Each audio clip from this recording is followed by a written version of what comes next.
Selamat sore kakak. Sore, Ibu. Ada buat apa nih? Ada pecah benih sayur nih. Kenapa harus kasih pecah begitu? Yang pertama karena lahan kami lahan sempit, jadi dilakukan sistem rotasi tanam. Tujuannya agar menghemat tempat. Kalau kita lihat sendiri kan tempat kita kan luasnya tidak terlalu besar. Kalau tidak melakukan sistem rotasi tanam, maka yang ada kita membuang-buang tempat. Kali ini kan salah satu bentuk untuk efisiensi dari lahan yang ada sih. Sebenarnya lebih lari ke efisiensi lahan. Karena kalau ini kan usianya 2 minggu. Kalau kita lihat 2 minggu kan jaraknya masih terlalu sangat kecil. Oh, ini usia sudah 2 minggu ya? Iya, usia. Kalau yang di sebelah dong ini usia seberapa?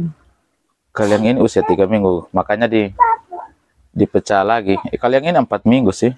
Yang ini 4 minggu, yang kalau kita lihat yang di sebelah sana itu yang usia 3 mingguan. Oh, oke.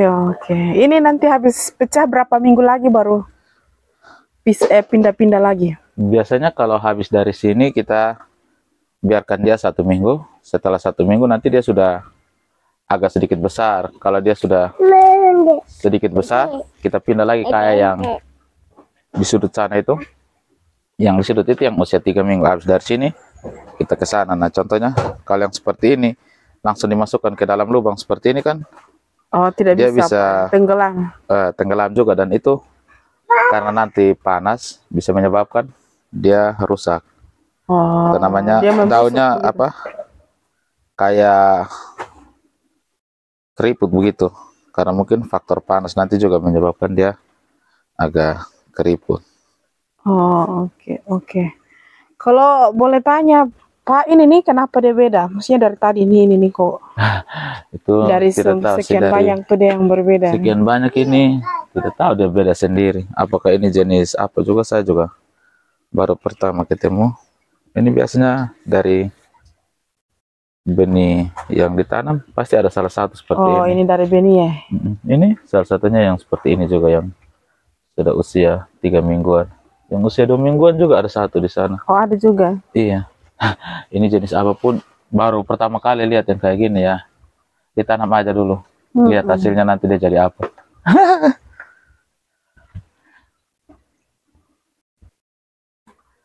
Oke Pak, kalau yang sementara pisah-pisah tuh kan usia 2 minggu toh. Iya. Kalau yang usia 1 minggu tuh contohnya seperti apa?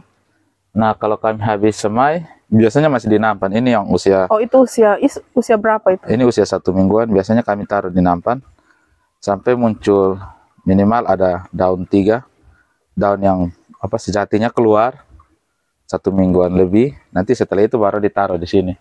Oh. Nah, yang sudah ada air nutrisi.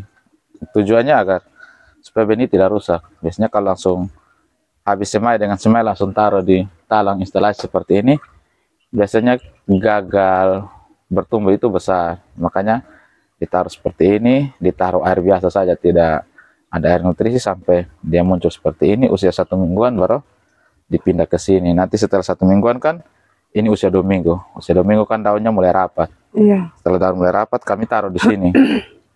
Dipecah-pecah seperti tadi. Habis dipecah, setelah dipecah selama 1 minggu di sini, dia masuk usianya mulai rapat. Karena 3 tidak bisa, kami pindahkan ke sebelah dengan jarak tanam 55 cm. Oh. 55 cm, setelah 5 cm baru kami bisa lagi dengan jarak tanam 10-10, tapi sistemnya zigzag. Ya, tujuannya hanya ini, seperti ini, jarak 10-10 cm, dan ini yang usia 4 mingguan. Prosesnya bertahap ya Pak. Iya, tujuannya supaya dari sini setelah itu kalau sudah 4 minggu di sini, kalau ada yang sudah keluar, kami langsung ambil yang dari sini, langsung dipindahkan memang. Jadi tidak perlu tunggu lagi. Jadi setiap hari ada sistem rotasi tanam. Jadi ya lumayan lah. Dia selalu ada produksi sayur. Oh iya Pak, kalau dilihat dari lahannya lumayan kecil ya Pak ya. Nah, ini sistemnya seperti apa? Sistem penjualannya seperti apa? Ya, kita mulai dulu dari luas lahan. Kalau luas lahan sendiri, kalau kita tahu, ini kan lumayan memanfaatkan lahan sempit yang ada di samping rumah. Kalau luas lahan sendiri lebarnya ini yang kalau kita lihat dia 4 meter, 4 meter setengah atau 4 meter. Setelah itu panjangnya 5 meter. Oh. Karena hitungannya meja ini dia lebarnya 180 dan sebelah juga 180. Jadi ya bisa dihitung ini sekitar lebar lahan ini hanya 4 meter. Nah, terus dengan adanya lahan yang sempit ini kami berpikir bagaimana caranya agar bisa menghemat lahan untuk bisa terus berhidroponik. Makanya mulai dari itu kami membuat sistem rotasi tanam, mulai dari yang seperti kita lihat hari saat ini, mulai dari 1 minggu yang masih di nampan. Setelah itu kami pindahkan ke sini yang mulai usia 1 minggu lebih. Setelah di nampan 1 minggu lebih dipindah sini, masuk 2 minggu kami pecah, masuk usia 3 minggu kami pindahkan ke sebelah, usia 4 minggu kami pisah lagi. Setelah itu baru dipindah ke pendewasaan. Memang terlihat ada sedikit repot karena harus pindah dari satu tempat ke tempat yang lain, dan itu ya salah satu strategi juga untuk memanfaatkan lahan sempit.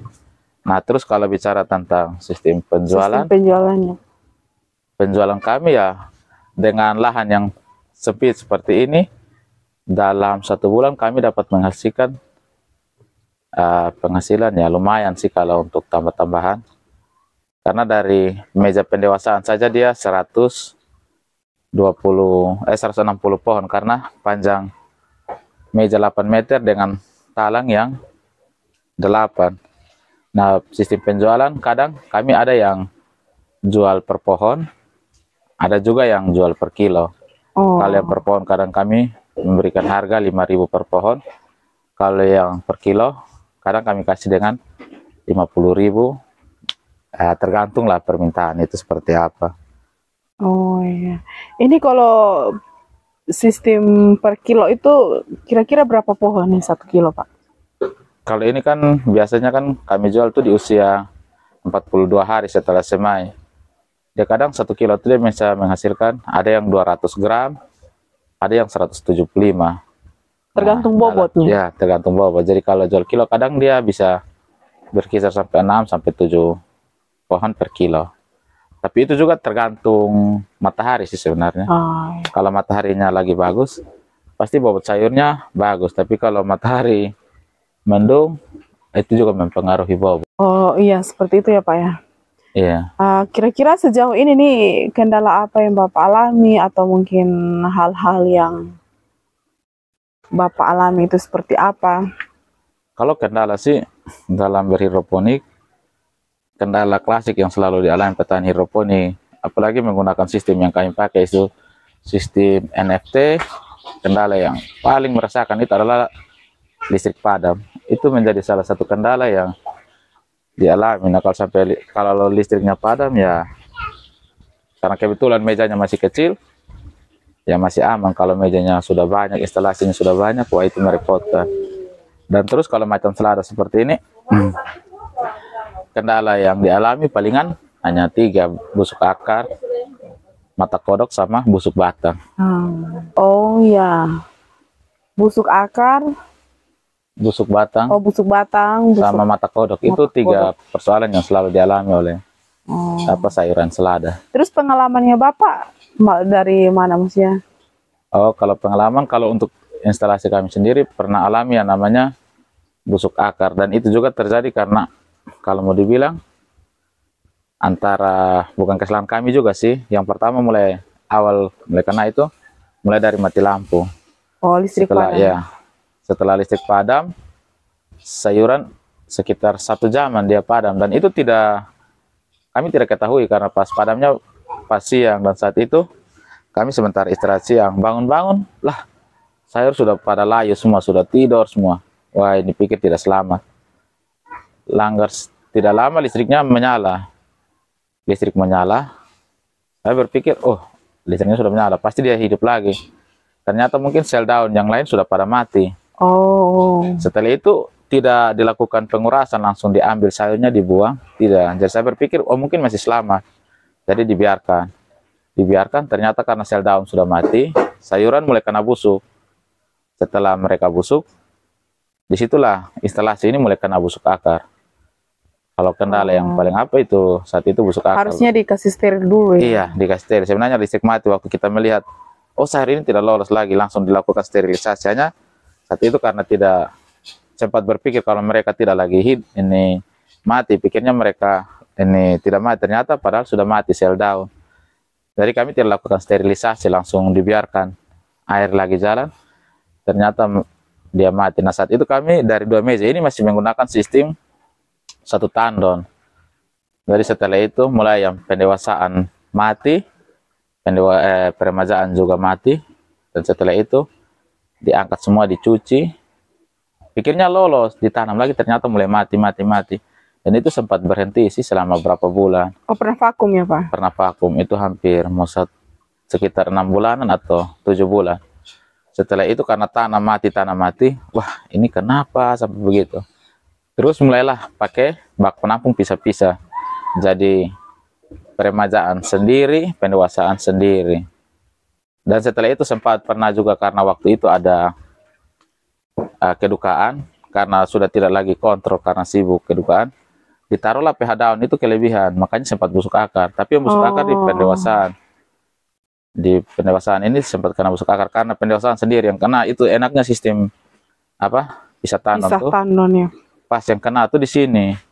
Jadi tapi di peremajaan ini aman, makanya setelah ini mati tapi di sini tetap aman, jadi tetap ada produksi. Kalau kayak macam busuk batang sampai hari ini ya puji Tuhan belum ada sih di kebun kami.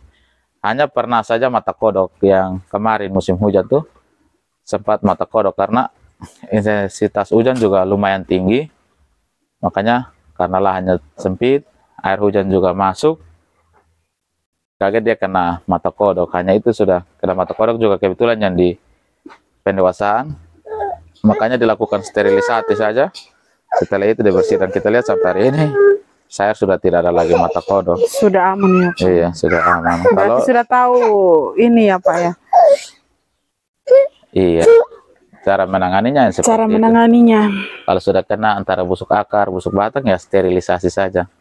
Sterilisasi kembali instalasi, dicuci semua menggunakan apa? Kami pakai yang pertama Porstek, habis Porstek dikuras, dibuang, mulai pakai Amistar Top untuk dicuci luar dalam. Setelah habis luar dalam dibiarkan selama beberapa saat. Setelah itu langsung kami tanam lagi, dan itu puji Tuhan dia lolos lah dari mulai penyakit busuk akar, busuk batang. Iya, kalau ini yang usia 1 minggu setelah semai masih di dalam nampan. Nah ini yang usia 2 minggu setelah semai. Kalau kita lihat ya, jaraknya sudah mulai lumayan rapat. Setelah itu mulai 2 minggu kami mulai pisah seperti ini. Karena yang pertama dia belum membutuhkan space yang terlalu sangat besar, makanya kami masih pecah seperti ini dulu. Kalau kami langsung taruh seperti ini di dalam sini, dia kan akan tenggelam. Nah ini peluang untuk daunnya kebakar karena panas itu sangat besar. Makanya setelah usia 3 mingguan baru kami mulai pindahkan seperti yang itu, yang rapat seperti itu yang usia 3 mingguan. Setelah 3 minggu kami baru bisa seperti ini. Mereka dari sini setelah usia 3 minggu pindah ke sana. Setelah itu yang usia 4 minggu, ini yang mulai usia 4 minggu. Dari sana setelah 3 minggu, ini usia 4 minggu. Kami mulai atur jarak tanam karena mereka juga sudah membutuhkan space yang lumayan agak besar. Nah ini yang usia 5 minggu. Ini usia 5 minggu siap untuk nanti setelah dari sini langsung kami pindahkan ke sini. Ini usia 5 minggu, dibiarkan sampai panen, sampai ada permintaan, sayur kami langsung keluar. Ini yang usia 5 mingguan selada. Makanya sistem rotasi tanam itu sangat penting. Kenapa? Karena dengan lahan sempit ini kami terus adanya produksi. Nah ini salah satu bak penampung kami. Ini untuk meja peremajaan, bak penampungnya sendiri seperti ini. Sedangkan yang pendewasaan seperti ini. kenapa kami pisah-pisah itu kembali ke cerita awal ini. Bak yang kami pakai untuk bak penampung untuk dua meja satu tandon, dan setelah busuk akar dilakukan sterilisasi tetap masih ada saja busuk akar. Makanya kami berpikir, wah, bagaimana solusinya supaya dia bisa lolos. Ternyata setelah coba-coba tanam di peremajaan pakai yang bak penampung kecil, ternyata dia lolos tumbuh. Setelah itu dipindahkan lagi ke sini busuk akar. Oh, kami menemukan ternyata yang busuk akarnya ada di dalam bak penampung. Sempat dicuci pakai Porste, dicuci pakai sabun pun tetap sama, bahkan direndam Amstel Top pun tetap sama. Makanya sudah kami berpikir menggunakan satu penampungan masing-masing per meja. Makanya setelah itu jadi di sini juga bagus dengan sistem seperti ini. Nutrisi yang kami pakai juga beda-beda. Kalau untuk yang seperti ini bak penampung untuk peremajaan biasanya kami main di angka 400 sampai 500-an, tapi setelah dia pindah ke sini nutrisinya sudah beda. Yang di sini itu kami bermain di nutrisi sekitar 800 sampai 1000-an. Kami tidak berani main di atas 1000 karena takutnya daunnya cepat kebakar. Pernah coba di atas 1200-an, wah, daunnya langsung kena kebakar. Jadi kami berpikir sudah pakai saja yang usia nutrisinya di 1000, 800 sampai 1000. Nah, ini usia 5 minggu. Ini masih ada sedikit bekas mata kodok yang kemarin. Ini ya, dia sudah mulai bersih dan sudah tidak untuk meja yang lain. Ini sempat kami kena mata kodok gara-gara bekas musim hujan ya, mata kodok. Fokus. Dia sudah mulai berkurang mata kodoknya. Salah satu hal yang paling meresahkan petani hidroponik, mata kodok. Ya, mungkin itu sedikit dari kebun kami. Ini luas lahannya tidak terlalu luas. Teman-teman pegiat hidroponik, saudara semua yang mau belajar hidroponik mungkin bisa mencontoh kebun ini. Dengan luas lahan yang sempit masih bisa berhidroponik. Asal kita ada niat, kita mau, kita bisa berhidroponik. Tidak perlu lahan yang luas, minimal sayur itu ada untuk kita konsumsi sendiri seperti ini. Mari kita lihat, ini mulai dari usia 2 minggu, usia 3 minggu dipindah ke sini karena dia masih memerlukan ruang yang sangat-sangat sedikit, belum terlalu sangat besar. Dia punya ruang yang dibutuhkan, makanya masih usia 3 minggu kami taruh di sini.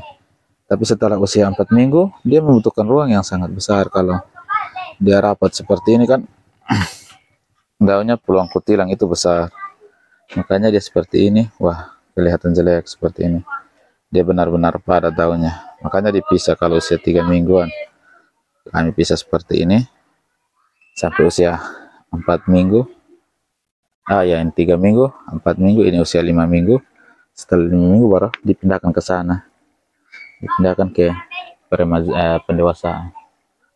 Mungkin itu sedikit kesaksian kami. Terima kasih banyak. Jangan lupa like, subscribe, komen, dan mungkin berbagi, share kalau konten kami ini bermanfaat. Terima kasih.